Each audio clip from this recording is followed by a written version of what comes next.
At Healthcare Partners Medical Group, our mission is to provide the highest quality of healthcare to each and every patient. With 5 locations in Pahrump, we are local doctors you know and trust. We want to thank you for choosing us. Quality care starts here.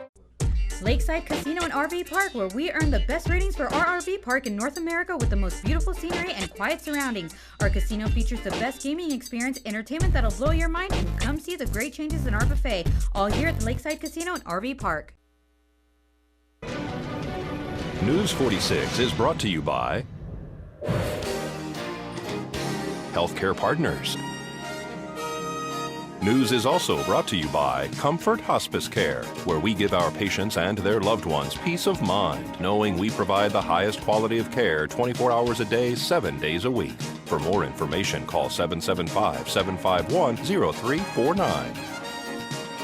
News is also brought to you by Hope Cancer Care of Nevada, providing quality cancer care in a spa-like setting. We are Pahrump's only chemotherapy center. Call 1-800-881-4226.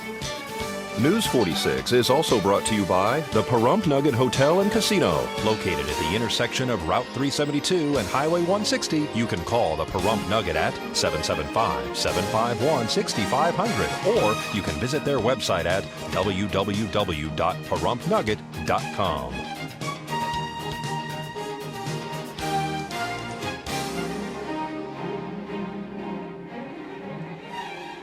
Now, News 46, the East Coast is once again bracing for a record-breaking storm. A lawsuit is filed against Sharon Broadhead. Sullivan's Pub reopens in its new location. News 46 starts now. You're watching KPVM News 46 with Glenn Evers and Monique Mitchell. News 46, local coverage you can count on.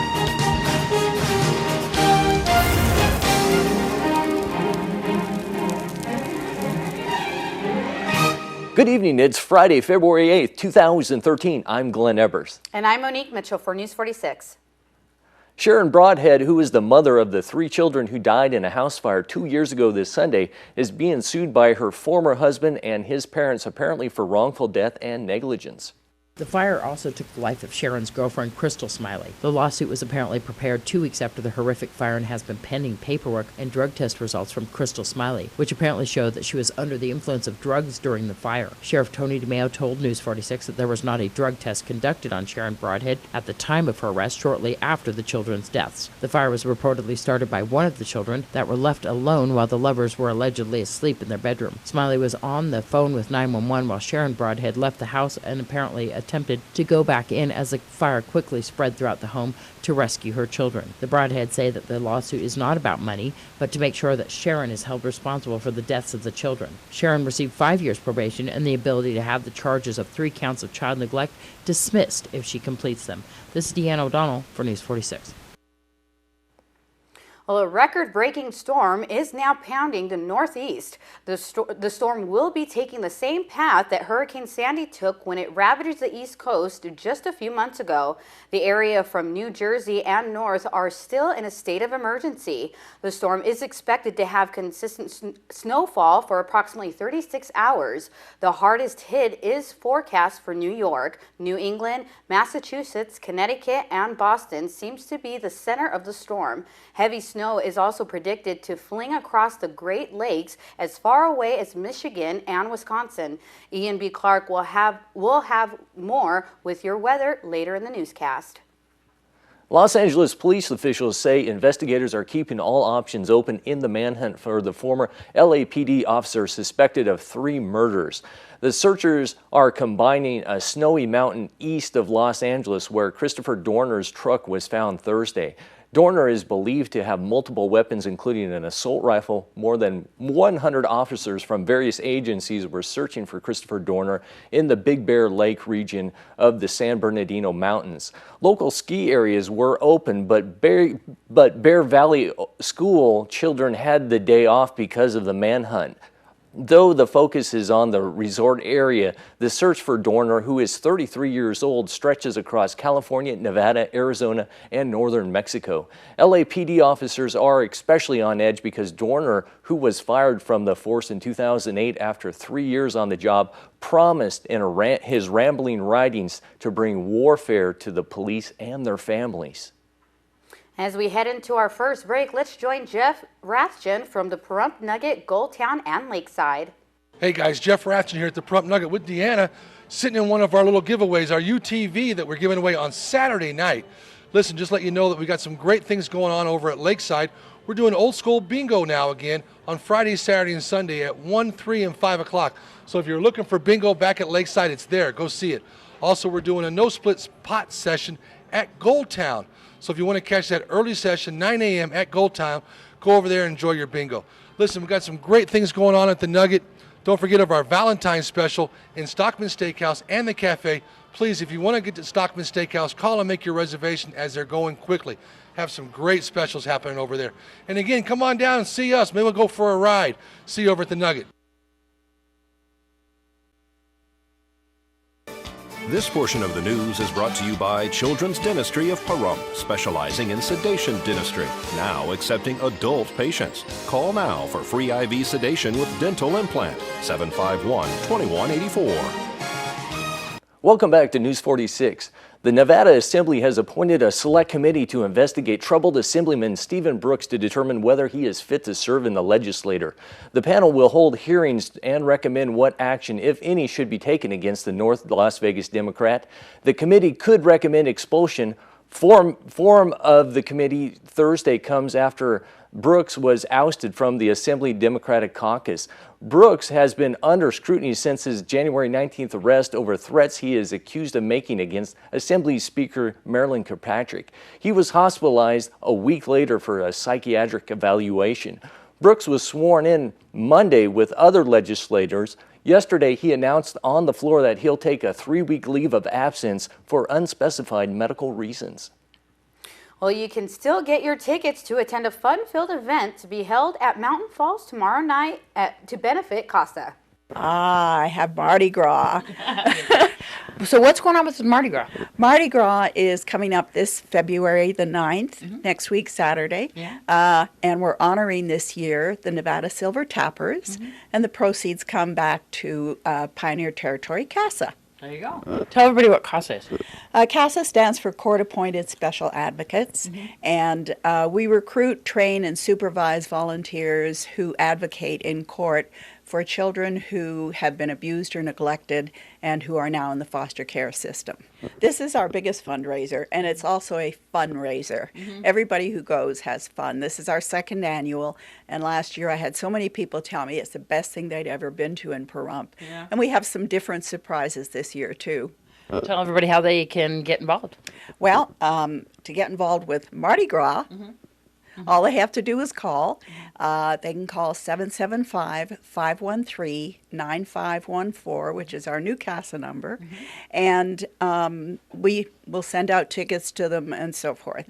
To get involved as a CASA volunteer, they can call the same number, and we have our next training class coming up in April, and we already have about 12 people on the waiting list. That's amazing. So, yeah. How many kids are you guys representing now? We're actually representing close to 50 kids right now. And all a person has to become a CASA is to have compassion for the child and to have a curiosity, to be inquisitive.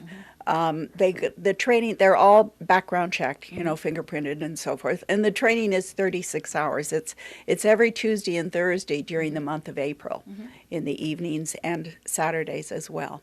So we currently have more than 30 CASAs in less than 2 years in business. Wow. And CASA, as you say, has exploded on the scene here in Pahrump. So Mardi Gras, people can go. People can donate all the time to CASA if they'd like to, but hopefully they'll come to this Mardi Gras event. Yes, absolutely. And we also have a CASA closet. If people want to donate clothing for children, we get a lot of adult clothing, and we don't we have to pass those on to another worthy organization. But we do take children's clothing because many times these kids are taken from their homes in the middle of the night with nothing but what they're wearing. So the event that's coming up next week, what time and where's it at? It starts at 6 o'clock, is cocktails and silent auction, dinner at 7 at Mountain Falls. And how much are the tickets?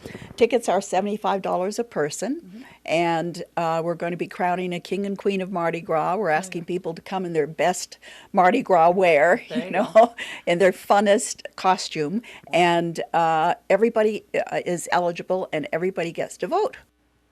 According to a report published in the Journal of the American Medical Association, a comprehensive study confirmed that obese people tend to die earlier than people of a normal weight. But it also found that overweight people, those with a body mass index of 25 to 30, had a lower risk of dying than those people of a normal weight. Researchers analyzed nearly 100 students that included more than 2.8 million people.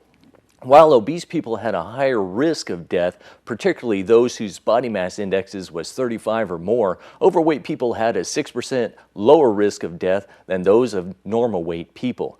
They added that some of the thin people exercise excessively and don't eat a balanced diet.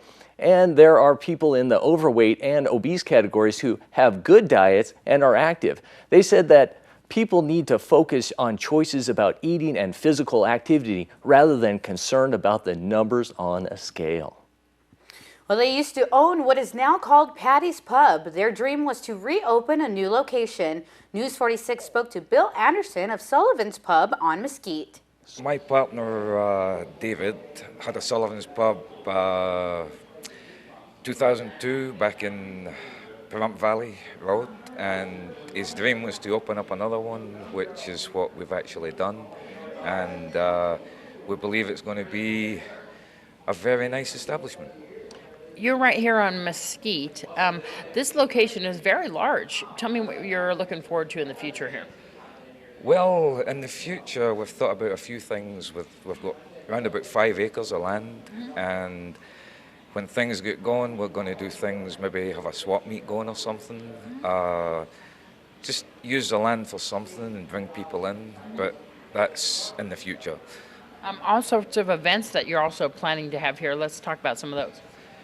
Well, the Friday after Valentine's Day, the 15th, we're planning a karaoke dance with some raffles and some good times. Hopefully people will come and see what we've got to offer. One of the big things has to be coming up for St. Patrick's Day here at Sullivan's. Oh, St. Patrick's Day, we've got the Irish beers on tap. This place never had tap beer before, and we've got Guinness, Harp Lager, Smithwick's, and those will be flowing on the 17th of March. You have a dance floor here as well as a large area. Do you cater for parties or accommodate for parties? I'm sure that would be spoken about. I'm sure we can. We've never had the offer to do it, but I'm sure we will. So entertainment, are you having entertainers come in here weekly or what? Right now we've had a karaoke guy in, and we're still looking into what else we're going to do. We do have the jukebox, and we've just started, so we're still looking at all the options we can do. Any other things that you want to add or talk about here? We don't have gaming right yet. That's coming. We don't know how long it's going to take, but we don't want people thinking there's gaming already. It is in the pipeline. Hopefully in the next month we should have it. This is the Old Town Hall bar. Yes, the Old Town Hall. So if people recognize that, they'll come down Mesquite, right past Barney, right? It's just past Leslie. There you go. Yeah, it's about, half a mile past Leslie. What's the hours here? 24/7. There you go. So for anybody here who's on the northwest side of town, this is really convenient. Oh yeah, definitely. And in Pahrump, you're only 20 minutes away from anywhere, you know. So yeah. See some old friends. Oh yeah, definitely. There you go. And we've got pool tables, darts. We're going to have fun. For pool tables and darts, that's something definitely. Are you thinking about having some leagues? Oh yeah. We've already been in a league where we had to play the home games at other places because we weren't open, but now we're going to get it going. All right, folks, we'll keep it here because we'll have more news for you after this break.